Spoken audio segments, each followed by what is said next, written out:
Aujourd'hui dans cette nouvelle vidéo, nous allons vous donner 5 clés pour vous enrichir efficacement dans le domaine crypto NFT, même en plein bear market. Vous allez apprendre plusieurs notions vous permettant d'avoir des gestes dans le domaine de l'investissement ou encore du trading.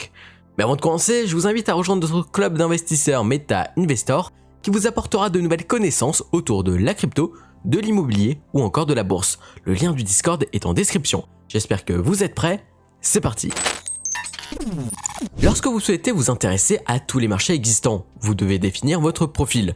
Vous pouvez être un trader ou du moins un trader particulier, employant des indicateurs techniques tout en exécutant une stratégie précise pouvant se baser sur différentes notions. Je peux penser à la théorie des vagues d'Elliott ou encore à la Smart Money Concept. L'erreur la plus commune dans le monde de l'investissement, c'est que beaucoup de personnes pensent être trader. Malheureusement, ce n'est pas le cas et la plupart du temps, ces personnes perdent énormément d'argent car le trading n'est pas quelque chose qui s'improvise, ce n'est pas comme jouer à une machine au casino.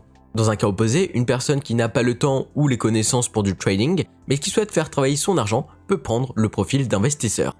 Contrairement à un trader, un investisseur s'en fiche des mouvements sur de faibles unités de temps. Ce qui va l'intéresser, c'est de mettre une partie de son capital sur de l'investissement moyen terme, voire long terme, où il regardera ses profits au moins 5 ans après son entrée sur le marché. Lorsque vous êtes investisseur, la plus grosse erreur est de faire la girouette, c'est-à-dire d'investir sur un crypto-actif, puis 2 semaines après, revendre tout car la crypto en question a perdu 10% en weekly. Souvent ce phénomène est présent chez les jeunes investisseurs qui ont peur de perdre de l'argent suite à un problème de mindset.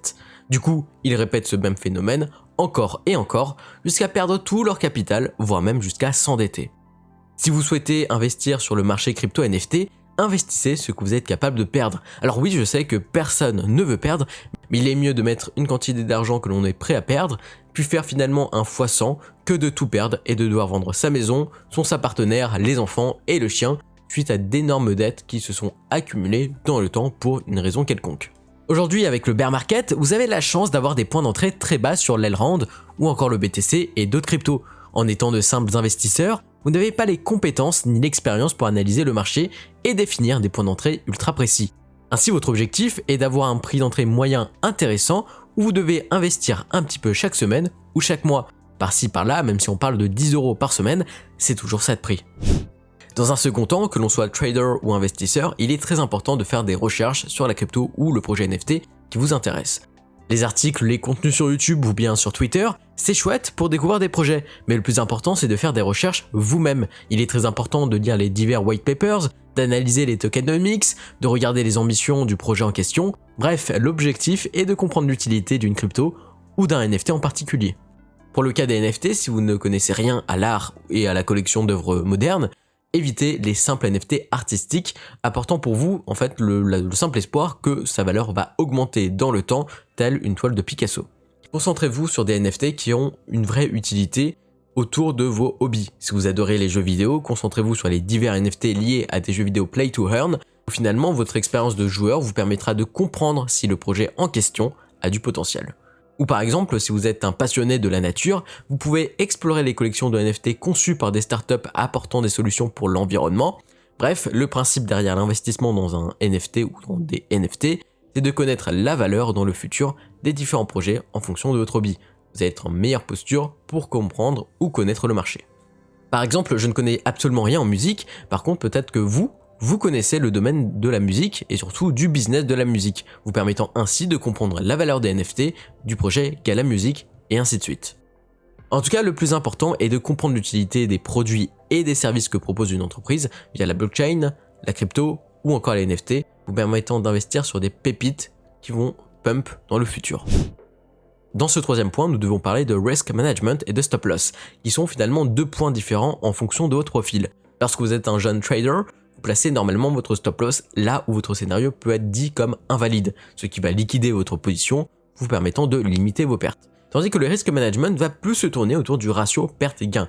Par exemple, je vais privilégier une position qui me permet de gagner 40% et dans le pire des cas perdre 1%, et je ne vais pas m'amuser à mettre mon argent sur une position qui pourrait m'apporter seulement 5% de profit avec un risque de perdre 35%. Pour les investisseurs, le risk management est quant à lui plus basé sur la gestion de votre compte en banque et la fameuse question de combien êtes-vous prêt à perdre. En pratique, c'est lié à la règle 50-30-20. 50% de vos revenus destinés à vos dépenses de première nécessité, nourriture, loyer, etc., 30% pour les envies ciné sorties épargne de vacances, bref, puis 20% pour garantir une certaine sécurité financière où vous pouvez dispatcher une partie en épargne sur un livret A et l'autre sur de l'investissement via divers actifs.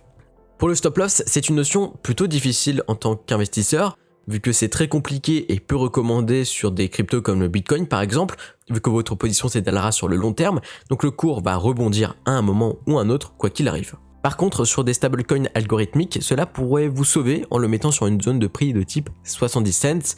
Cela pourrait vous éviter des drames comme sur l'UST où des gars sont passés de millionnaires à pauvres car 100% de leur stablecoin était en UST. Par contre, pour des stablecoins non algo comme l'USDT et l'USDC, un stop loss n'est pas à placer vu que ces stablecoins se restabilisent très vite à 1$ même après un passage en dessous de sa valeur dite stable.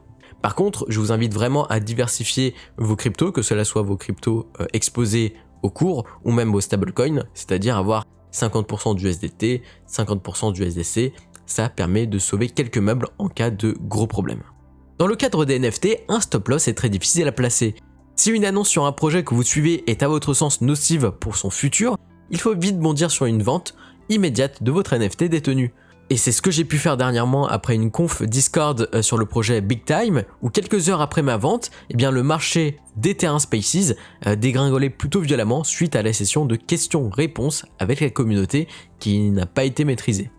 Pour s'enrichir avec la NFT et la crypto, le plus important c'est de savoir prendre des profits. Lorsqu'on est trader, il faut suivre son scénario et savoir bondir permettant de clôturer au bon moment.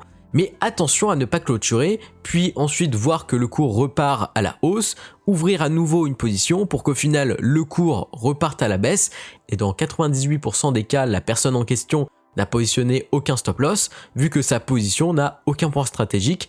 Conclusion, la personne perd tout. Pour l'investisseur, il est vraiment très important de savoir revendre une partie dans le futur pour se rembourser, permettant ainsi de sécuriser sa position. Souvent, quelques années après votre entrée sur le marché, vous pouvez déjà revendre une partie de vos tokens. Imaginons que vous avez investi 500 € et que votre quantité de jetons vaut 1500 €. Vous pouvez vendre une partie, vous permettant de vous rembourser les 500 € investis. Du coup, la partie restante en investissement est simplement un bonus. Par contre, dans le cas des NFT, la meilleure manière de reprendre quelques profits sans vendre son NFT, c'est de profiter des airdrops de NFT partenaires et de tokens pour les revendre en partie, vous permettant de vous rembourser partiellement. Pour terminer, l'analyse du marché est primordiale. Alors je ne parle pas spécialement d'analyse technique, mais plus d'analyse fondamentale. Faites le contraire de ce que font les autres. Les baleines ont des objectifs précis, donc ils emploient les particuliers pour manipuler les cours à leur avantage. En bull market, utilisez votre sens critique. Souvent lorsqu'un cryptoactif a une hype démentielle, quelques semaines après, voire quelques jours après, il subit une belle baisse. Donc dans ce cas, votre sens critique doit prendre part à la fête pour vous donner une belle zone de clôture. Dans le cas inverse, lorsqu'une crypto ou une collection de NFT, toutes deux prometteuses, atteignent des prix raisonnables, vous avez en réalité des points d'entrée importants sur le marché, tandis que beaucoup de personnes paniquent et ne savent pas quoi faire. Alors attention, je ne dis pas d'investir sur une crypto qui s'effondre à la manière de Luna, je dis simplement que le plus important est d'être le plus malin pour saisir les meilleures opportunités. En outre, ne vous laissez pas influencer par des influenceurs en carton ou par une hype médiatique. Fiez-vous à votre esprit critique et à vos sens d'analyse et de stratégie. Voilà, vous avez désormais 5 clés pour vous enrichir via les NFT et les cryptos, mais votre plus grande arme d'investissement est finalement votre personnalité, c'est vous, votre savoir-être et de comment vous allez réagir au fil des mois et au fil des années face à la technologie crypto, NFT, blockchain. Voilà, merci d'avoir suivi cette vidéo, n'hésitez pas à nous retrouver sur les réseaux sociaux, Twitter, Instagram, les liens sont dans la description. Abonnez-vous à la chaîne YouTube, mettez un j'aime, mais également allez checker le lien de Meta Investor, le lien est aussi en description. Et moi je vous dis à très vite pour de nouvelles aventures. C'était Mathias pour Token Cult, allez bye.